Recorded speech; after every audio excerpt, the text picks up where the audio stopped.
إصابات في صفوف لاعبي النادي القنيطري إثر انقلاب حافلة الفريق.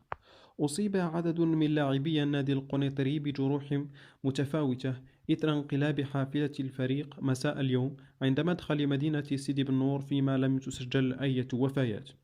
وأفادت مصادر محلية أن الحافلة كانت تقل لاعبي النادي القنيطري قادمة من مدينة القنيطرة في اتجاه مدينة اليوسفية، حيث ستجرى مقابلة الفريق القنيطري غدا أمام أولمبيك اليوسفية برسم الدورة العاشرة من مباريات القسم الوطني المغربي للهواة.